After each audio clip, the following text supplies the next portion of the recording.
Hello, everyone, and welcome to the Daily Space. Not the Daily Space, sorry, welcome to Learning Space.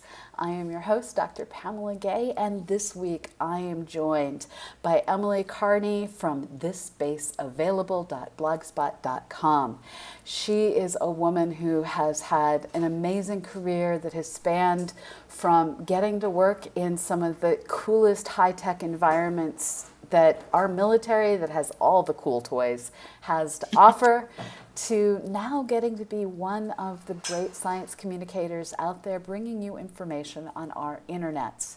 And in between, she even took a tour of duty in a classroom, and we all know that is one of the most difficult places you can try and, well, try and teach anything. So thank you, Emily, for being here. Can you tell our audience even more about yourself? Well, wow, that's a heck of an introduction. I don't know how I can top that, but I'll try. Um, well, um, I really guess it all starts. I have to go back way far back. I'm going to start at the early 1980s. I grew up somewhat close to the Space Coast in Florida.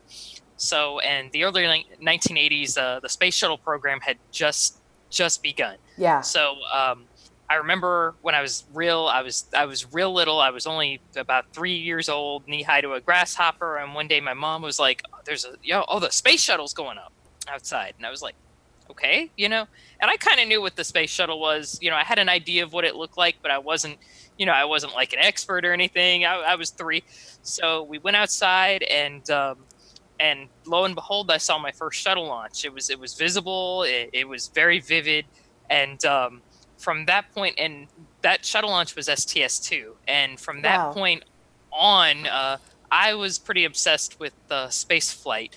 Um, as a kid, I was a big enthusiast. I was a huge space nerd. Um, as an as I grew older, I kind of ventured into other things. When I was 19, I joined the Navy, and during that time, I was a nuclear propulsion mechanic. I was on an aircraft carrier, the USS George Washington, for a while, and that was that was really cool. I actually really did like the job. Was it was always something interesting to do, but I did that for about 6 years, and then when I got out of the Navy, I went back to college. I got my GI Bill, and I kind of went through a long period where I didn't know what I wanted to do when I grew up. So I got a teaching degree and a teaching credential, and I taught for about a year in a classroom. And I want to make it clear, I enjoyed teaching kids, but it was just I didn't enjoy some of the more bureaucracy type stuff Right. that had to do with teaching. So after about a year, I was like, I just want to do something different. So I took a huge risk. Actually, at the time, I was writing a lot about music. I was actually a music journalist, which is Oh, really, yeah, I know that's totally different from space flight. But um, so at the time, I was like, man, I really wanted to just be a freelance writer, and that was a huge risk because, as many freelancers know, you don't make any money uh, doing that, unfortunately. So I left my job, and everybody thought I was crazy. Um, I left my job and I did freelance writing for a while, and I still had a huge interest in space flight, especially space flight history. And I always thought, man, I would love to write about this. yeah. I would. I would love to write about it, and it didn't really occur to me at the time that I could be a space flight writer. I don't know why. So anyway, around 2010, I became aware that there were a lot of really cool spaceflight blogs out there. There are a lot of really great writers. A lot of them were on the internet, but I also read a lot of books by people such as Andrew Chaikin. He wrote I think it's called The Man on the Moon. They The based a TV. Yeah, Man yeah, on the Moon. Pretty big it's book. it was an HBO miniseries. Yeah, it became From the Earth to the Moon, which was Yeah. a big miniseries. So I became really, I was always into writers like that and stuff, but I didn't think, I could do it. But I was like, why not? So I started a blog called This Space Available in 2010. It's still out there. I have to warn you guys, if people go back and read the first post, it wasn't very great quality at the beginning, but over time, I think it did improve. And so around 2011 in February, I wanted to start a group on Facebook, which discussed, space flight and stuff. And really casual. I didn't really Yeah. have at the time any vision for it, to be honest. And so one night I'm chilling at my house, and we're watching TV, and I was like, man, what should I name this group? He's like, just call it Space Hipsters because you think you did everything first. So I was like, okay, Space Hipsters. So I figured if I hated the name, I could always change it. And I was like, Yeah. okay, I could go back and change it. But the name stuck. And the group went from, we started with 4 people, and now the group has over 15,100. I think Dang. I don't know what the exact number is right now, but it's a lot. It's a lot. It's like a big rock concert, basically. Yeah. So that's kind of my story. And in the last few years, I've been very fortunate. I've had a lot of I've been fortunate to go out and kind of speak about space flight.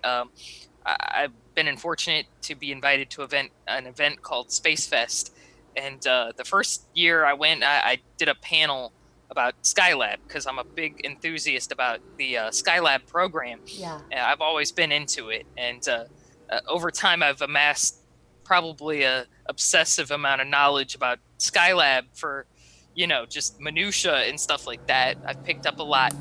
So I did a panel about Skylab, and some actual Skylab astronauts were on it. And I was very happy. It was very well received, which kind of surprised me. I didn't. I was kind of nervous up there because I'm a younger person introducing all these amazing people, and I'm like, man, how are people gonna receive this? Yeah. But it went over really well. And the last 3 years I've been involved in that event, so.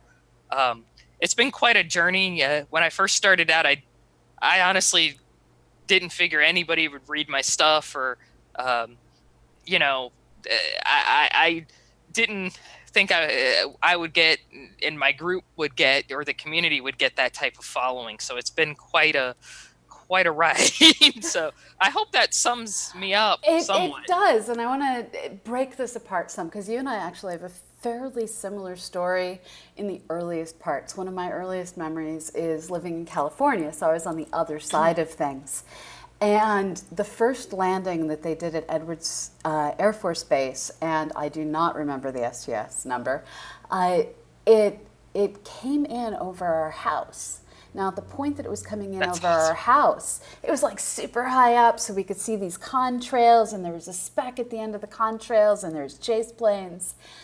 And I remember running back and forth between the television set that was showing the landing live, because the space shuttle was still super cool. Everyone was still engaged in watching all of this stuff happening live.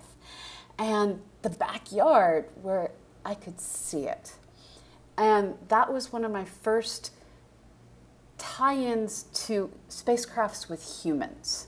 I'd been forced to take naps earlier to stay up to watch Voyager data coming in, but this was human spaceflight, which is distinctly different. And this idea that people like us can go up there and do that thing ended up leading me to subscribe to Air and Space, subscribe to Sky and Telescope, go to Space Camp. Did you have any of those other, I'm a little girl, but I still subscribe to all these cool, sciencey, techie magazines and take advantage of these experiences when you were a kid? When I was a child, one of my most vivid memories was we had a bookstore, like a little kind of a family bookstore up the street from me, Yeah. and I would say, maybe every month, 2 months or so, I would go up there and I would get maybe, a couple $5 or $10 as like an allowance or present or something like that. And I would go up there and just buy any space flight book that they had. And one year, I think it was around 1986, 87, I went at my school library. I was in elementary school. We got a copy of a book called the Jane Spaceflight Directory, and For anybody who's not familiar with that book, it's basically, I don't think they publish them anymore, but it was basically just this huge, book, and it basically summed up, pretty much all of spaceflight, like human spaceflight, I should say, um, uh, you know, uh, uh, uncrewed spaceflight, any, and it also divided everything up by countries, which was, it had European spaceflight, it had Soviet at the time, Yeah. what the Soviets were doing, whatever. It was like basically, whatever you could imagine was in this book, and we got it in my school library when I was a kid, which was kind of unusual, I thought, because that's kind of a really nerd type book. But I remember I checked this book out from the school library, like every time it was due, I would recheck it out. Yeah. Like that's how much I loved the book so much. And finally, it was falling apart. So the school library, the school library finally was like, we're just going to give it to you because you can't stop. This is like the book's falling apart because you've checked it out so much, and we're just going to give you the book. So they ended up just donating the book to me. But I don't have that particular copy, unfortunately, today. I'm guessing it probably disintegrated at some point. But I did go to Amazon years ago, and I found a copy of the same book, and I ordered it just, because obviously it's very out of date now, but I just things like that. But I just remember just checking that same book out over and over and over again because I was so obsessed, and I loved the prose in it. And as a kid, I kind of, there's another book that I was really into as a kid, and a lot of people will think it's unusual because there was a book called the Soviet Manned Space Program, and it came out in 1988. Yep. And it was written by a gentleman who I actually am I'm very fortunate to be friends with. His name is Phil Clark. And I loved it because as a kid, growing up in the United States, we really did not get any information about what the Soviets were doing other than they launched a space station. Like that's what we heard. We didn't hear what it was, where, who was on it. We didn't get a lot of information about that stuff. And this book really was like, wow, for the first time I was learning about what they were doing. And I just thought it was amazing. And I remember being a kid and just reading that book and just being obsessed. And that's another book that as I got older, I developed, I wouldn't say nostalgia, but I have 2 copies of it now because it's one of those things where it's like, it's kind of a sentimental thing for me now because it kind of reminds me of that time when I was first really getting into it, I did have those moments. I only laugh because I had the same book, and in my head, I'm trying to figure out where in my house it landed. I think it's on the mantelpiece, along with, they did a photo book that was called in English This World and in Russian Mir. And it had photos from cosmonauts and astronauts with quotes. And there was a version in Russian and a version in English for the covers, and on the inside they have both languages. And it was a book I remember loving because I was trying to learn Russian, and it had both, and it was space flight, and all these things. I wanted all the things. Yep. Now, when I was a senior in high school, and I think I'm a few years younger than you, in 92, I was looking at, so at this point we were starting to fly US astronauts on the Soviet space station. It was now a Russian space station because of the coup in 91. Mm-hmm. And I looked really hard at applying to the US Air Force Academy because I knew that was how you flew the shuttle. Yep. And in the end, my dad sat me down, and during Vietnam, he'd worked on weapons development at Los Alamos as a civilian. And he was like, okay, so you're smart. Let me tell you, you don't have a choice in what you do. And he successfully talked me out of joining the military. Yeah. Yeah. So you clearly didn't have anyone that successfully talked you out. Yeah. Were you hoping that this was a path to get you into space?